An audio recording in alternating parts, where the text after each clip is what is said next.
Radhe Radhe friends, मैं पल्लवी एक बार फिर से आपका अपने शेष शिवा आर्ट एंड क्राफ्ट में स्वागत करती हूँ। तो आज मैं आपके लिए लेकर आई हूँ कान्हा जी की एक और ड्रेस जो कि नैपी के साथ है, जो बिना अस्तर बिना बुकरम के रेडी होने वाली है। यहाँ पर हम निफा वगैरह कुछ भी नहीं लगाएंगे, जो कि आज मैं 1 नंबर कान्हा जी को पहना के दिखा रही हूँ। आप same dress 0 number Kanha ji को भी पहना सकते हैं। बहुत ही प्यारी सी ड्रेस बनकर रेडी हुई है। अगर आप भी किसी भी साइज़ में ये ड्रेस बनवाना चाहते हैं तो आप बनवा सकते हैं। आप मेरे व्हाट्सअप नंबर पे मैसेज कर सकते हैं। मेरा व्हाट्सअप नंबर मैंने डिस्क्रिप्शन बॉक्स में दिया हुआ है, आप वहाँ से चेक कर लीजिए। और काफ़ी सारे ड्रेसेस, काफ़ी सारे आपकी यूज़फुल लिंक भी मैंने दिए हुए हैं, आप वहाँ से चेक कर सकते हैं। साथ ही साथ अगर आपको वीडियो से रिलेटेड कोई परेशानी है तो आप मुझे यहाँ पर भी और इंस्टाग्राम पर भी कमेंट कर सकते हैं। मेरा इंस्टाग्राम हैंडल है पल्लवी का 50951, लिंक डिस्क्रिप्शन बॉक्स में है, और प्लीज़ वहाँ पर भी फॉलो कर लीजिए अगर अभी तक नहीं किया है तो। वीडियो थोड़ी सी भी अच्छी लगे और आप पहली बार चैनल पे आए हैं तो प्लीज़ चैनल को सब्सक्राइब करके बेल आइकन पे ऑल का प्रेस कर लीजिए, ताकि आपको इस तरह की वीडियोस के नोटिफिकेशन मिलते रहें। और साथ साथ अब वीडियो अच्छी लगे तो लाइक के साथ कमेंट में राधे राधे लिखिए और बताइएगा कैसी लगी आपको वीडियो और क्या सुधार करनी चाहिए। तो यहाँ पर मैंने कॉटन का फैब्रिक लिया है, तो 2 तरह के हमने यहाँ पर कॉटन लिया है। एक ही हमारा वाइट कलर का है और एक ही हमारा प्योर ब्लैक कलर का है। पिछली वाली ड्रेस भी हम ब्लैक कलर की बिना उसकी बनाई थी हमने लेस की, जो कि बहुत ही प्यारी बनी थी। अगर वो नहीं देखी है तो चेक कर लीजिए। आज हम छोटे कान्हा जी के लिए बनाने जा रहे हैं विद लेस के साथ। तो यहाँ पर मैंने 3.5 इंच चौड़ा और हमारा यहाँ पर 20 इंच लंबा कपड़ा ले लिया है।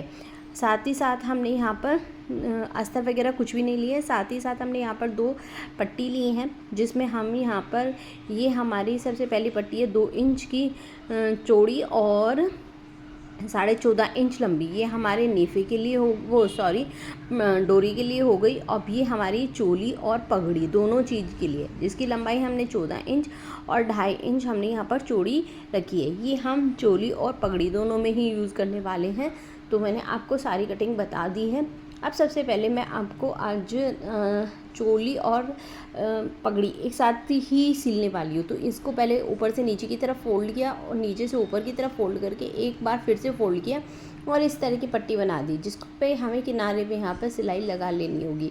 तो चलिए फिर मैं पक्का करते हुए यहाँ पर किनारे पे सिलाई लगा लूँगी। तो सीधी सीधी पट्टी से हमें चोली बनानी है। तो ये हमारी यहाँ पर सिलाई लग गई है, दोनों साइड मैंने सिलाई लगाई थी। अब हम ये अपना घेरा ले रहे हैं। घेरे में हमने इसको ये देखिए इस तरह से डबल फोल्ड करके दोनों साइड किनारियों पे सिलाई लगा लूँगी। तो यहाँ पर मैं दोनों साइड किनारियों पे सिलाई लगा रही हूँ, ये देखिए कुछ इस तरह से। अब हम इसको सीधा कर लेंगे दोनों कोनों को निकालते हुए, और ऊपर के साइड जो खुला वाला पार्ट है 1 पैर की दूरी पर वहाँ पर सिलाई लगा लेंगे। किनारे पर भी सिलाई लगाएंगे, बिल्कुल किनारे पर। और नीचे की साइड मुझे बंद वाले पार्ट में ना लेस लगानी थी वाइट कलर की, तो मैंने यहाँ पर सिलाई के साथ साथ यहाँ पर लेस भी लगा ली है। तो ये आप इसी तरह से कर सकते हैं। अगर बिगनर्स हैं तो प्लीज़ पहले वीडियो को पूरा देखिए, फिर ध्यान से फिर ही बनाइए, क्योंकि छोटे छोटे स्टेप बहुत ज़रूरी होते हैं। अब यहाँ पर प्लेट डालने के लिए मैंने ना 1.5 इंच की दूरी पर पूरी पट्टी में निशान लगा लिए हैं। 1.5 ये देख रहे हैं ना, ये बिगनर्स के लिए हैं, ताकि वो ना वीडियो को ध्यान से देखें और पूरी ड्रेस इसी तरह से बना पाएँ जिस तरह से मैंने बनाया। अब मैंने निशान पे कपड़े को इस तरह से इकट्ठा किया और सामने खुले वाले पार्ट की तरफ इस तरह से डाल दिया, कुछ इस तरह से। ये देखिए मैंने 4 और ये 5, पहली प्लेट के ऊपर दूसरी, दूसरी के ऊपर तीसरी, तीसरी के ऊपर चौथी, इस तरह से प्लेट बना दी है। देख सकते हैं आप, बिल्कुल हमारा नीचे से बिल्कुल इक्वल है। लहज से आपको पता ही चल रहा है। हल्का हल्का मैंने यहाँ पर दबाया और 1 पैर की दूरी पर सिलाई यहाँ पर मैंने लगा ली है। पहली प्लेट के ऊपर दूसरी, दूसरी के ऊपर तीसरी, इसी तरह से 1 to 5 इंच की दूरी पर हम यहाँ पर करते चले जाएंगे। और यहाँ पर ये देखिए हमारी पूरी इसी तरह से पट्टी रेडी होती चली जाएगी। तो यहाँ पर हमने इस तरह की यहाँ पर पट्टी पूरी रेडी कर लिया। अब एक बार मैं दोबारा से सिलाई लगा लूँगी, कहीं पर अगर सिलाई छूटी हो या कुछ रह गया हो तो वो ठीक हो जाए। अब हम यहाँ पर साथ में अपनी पट्टी को लगा लेंगे, क्योंकि आज बिना नीफे की बनने वाली है। तो सबसे पहले मैं वैसे इसमें कमर का ज़रूरी नहीं होता, कितनी भी रख सकते हैं, पर मैं आपको दिखा देती हूँ। तो यहाँ पर मैंने ना 5 इंच की कमर रखी है। तो ये आप को जो आप पट्टी लेंगे उसमें 4 इंच एक्स्ट्रा बाहर की तरफ रखते हुए इसके ऊपर इस तरह से रख के आपको सीलनी होगी। पहले आपको उल्टी साइड पे रखकर इसको सीलनी होगी। ये देख सकते हैं मैंने उल्टी तरफ यहाँ पे सीधा कपड़ा रखा है। अब हम इसको थोड़ा सा कट कर लेंगे। ये थोड़ा सा ज़्यादा था, मेरी यहाँ पर पट्टी इतनी ही बची हुई थी तो मैंने इसको इसी तरह से यूज़ कर लिया। पर अगर आप लेंगे तो यहाँ पर 1.5 इंच के करीब ही आपको लेनी होगी। सबसे पहले किनारे पे से अंदर की तरफ फोल्ड करेंगे, फिर उसी तरह से जिस तरह से हमने अभी चोली तैयार की थी उस तरह से यहाँ पर कर लेंगे। यहाँ पर आप जितनी बड़ी पट्टी रखेंगे उतनी ही सुंदर सी यहाँ पर लुक आएगी। और किनारे पर हम सिलाई लगा लेंगे। ये देख सकते हैं आप, बिल्कुल किनारे पर मैंने यहाँ पर सिलाई लगाई है। आपको इसी तरह से पूरी पट्टी में यहाँ पर सिलाई लगानी है। ये आपका सिक्योर करने और बांधने के काम दोनों ही आने वाला है। ये बहुत, आप 2 नंबर कान्हा जी को भी बहुत ही इजीली पहना सकते हैं, बस पगड़ी नहीं आएगी। पर आपको ये पूरी ड्रेस 2 नंबर कान्हा जी को भी आराम से यहाँ पर आ जाएगी। बस चोली का आपको थोड़ा सा बड़ा रखना होगा, 1 इंच, नहीं तो ये घेरा तो आपका इसी तरह से आ जाएगा। तो वो जो मैंने पट्टी ली थी उसको मैंने इस तरह से 2 पट्टियों में काट लिया है। एक हमारी हो गई चोली की और एक घेरे की। इसको हम इस तरह से एक दूसरे के ऊपर यहाँ पर रख कर आधी पट्टी इसकी पे सिलाई लगा लेंगे। जितनी मेरी ये पट्टी है उसके आधे सेंटर तक हम इसमें सिलाई लगाएंगे।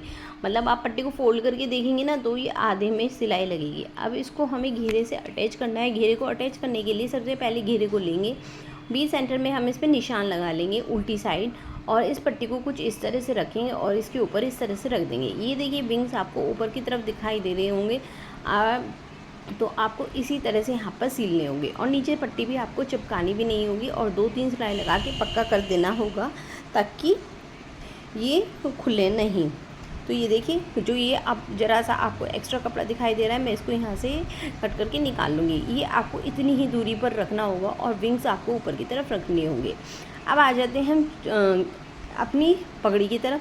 तो पगड़ी के लिए वो जो पट्टी बची थी मैंने आपको दिखाया था वो वाली है, और साथ के साथ हमने ये जिस तरह से चोली घेरा तैयार किया था उसी तरह से ये पट्टी रेडी कर ली है, जिसकी चौड़ाई मैंने तैयार होने के बाद 1.1 इंच रखी है और लंबाई मैंने 5 इंच रखी है।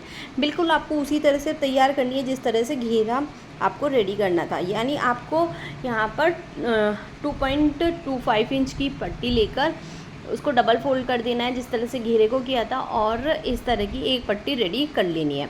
अब इसमें मैं छोटी छोटी प्लेट डालकर ये पग को रेडी कर लूँगी। ये देखिए, जो खुला वाला पार्ट है वो उसकी तरफ से पकड़े रखूँगी और बंद वाले पार्ट की तरफ फोल्ड कर और सुई धागे से इसको मैं यहाँ पर टक कर लूँगी। तो देखिए, थोड़े से कपड़े में हमने ये पूरी की पूरी ड्रेस रेडी कर दी है घेरे के साथ, सॉरी पगड़ी के साथ। उम्मीद करती हूँ आपको ये पसंद आ रही होगी। अगर आ रही है तो प्लीज़ लाइक कर के कमेंट में राधे राधे लिख दीजिएगा और फ्रेंड के साथ शेयर करना ना भूलिएगा। वीडियो पूरी देखिएगा तभी सबको समझ में आने वाली है, स्किप करके देखिए कुछ भी समझ में नहीं आने वाले। तो ये पट्टी है जो कि मैं आपको पहले एक बार दिखा देती हूँ कितनी पट्टी मैंने ली है। वैसे तो मैंने आधी ही ली थी, 14 की आधी 7 इंच, ये देख सकते हैं पूरी 7 इंच ही है। और रेडी करने के बाद ये हमारी आधा इंच की रेडी हुई थी। अब इसमें आपको कुछ ना निशान दिखाई दे रहे होंगे, ये देख सकते हैं, ये आपको लगाने होंगे। या तो आप कान्हा जी के सिर को माप लीजिए या फिर इस तरह से 2, ढाई, एक 2 इंच पे दिख रहा है आपको, एक 2.5 इंच पे दिख रहा है और एक 5.5 इंच पे निशान दिख रहा है। इस तरह से आपको लगा लेना है। शुरू में आपको 2 और 2.5 पे लगाना है, एंडिंग में आपको 5.5 इंच पे लगाना है। अभी जो 5.5 इंच वाला निशान है ये 2 और 2.5 के बिल्कुल जस्ट नीचे आएगा। ये देखिए, ये जो 2 और 2.5 वाला है वो सीधे हाथ की तरफ आ गया है और उल्टी हाथ की तरफ हमारा 5.5 इंच वाला निशान हो गया है। ऊपर की तरफ वो आएगा तो उसके बीच में हमें इस पट्टी को रखना होगा और वहाँ से हमारी ये शुरुआत होगी। अब मैं क्या करने वाली हूँ, मैं ना ग्लू गन से लगाने वाली हूँ ताकि ये ना एकदम झटपट रेडी हो जाए और फिनिशिंग के साथ रेडी हो। तो इसलिए मैं यहाँ पर ग्लू गन मैंने गर्म कर ली है, उसका लिंक भी मैंने डिस्क्रिप्शन बॉक्स में दिया हुआ है, आप जाकर चेक कर सकते हैं कि इस तरह से कहाँ से आप ग्लू गन लें और कैसे यूज़ करें। तो ये इस तरह से हम पीछे चिपकाने के बाद इन पट्टियों को पीछे की तरफ इस तरह से निकाल लेंगे और पीछे सेट करने के बाद इनको भी पीछे वाले उस पर दोनों पट्टियों को चिपका देंगे। ये देखिए, एक एक करके मैं दोनों को चिपका लूँगी और इनको यहाँ पर सेट कर लेंगे। अब चिपकाने के बाद जो ये हमारा एक्स्ट्रा फैब्रिक बचेगा उसको मैं यहाँ से कट करके निकाल दूँगी। ये कुछ इस तरह से मैं कट करके यहाँ पर इसको निकाल दूँगी। अब निकालने के बाद हम क्या करने वाले हैं, अपनी पग को भी इसी तरह से ग्लू गन की सहायता से चिपका लेंगे। तो ये मैं एक साइड रखने वाली हूँ और इस तरह से मैं इसको यहाँ से ग्लू गन की सहायता से इसको चिपका लूँगी। तो ये देखिए, इस तरह से मैंने यहाँ पर ग्लू गन लगाया और साइड के जो हमारे साइड के वे हैं उनको भी उसी तरह से मैं साइड में चिपका दूँगी। तो ये देखिए यहाँ पर हमारा रेडी हो गया। आप यहाँ पर बीच में कोई स्टोन लगा सकते हैं, कुछ भी लगा सकते हैं। मैंने तो एक स्टोन लगाया था, अगर आपको वो भी बाय करना है तो वो भी बाय कर सकते हैं आप। बस आपको मैसेज करना होगा और आपको सब डिटेल वहाँ पर मिल जाएगी। तो ये मैंने स्टार्टिंग में पहना के दिखा दिए, लुक देख लीजिए। अगर स्किप करके देखा है तो दोबारा देख लीजिए। फिर मिलते हैं नेक्स्ट वीडियो में।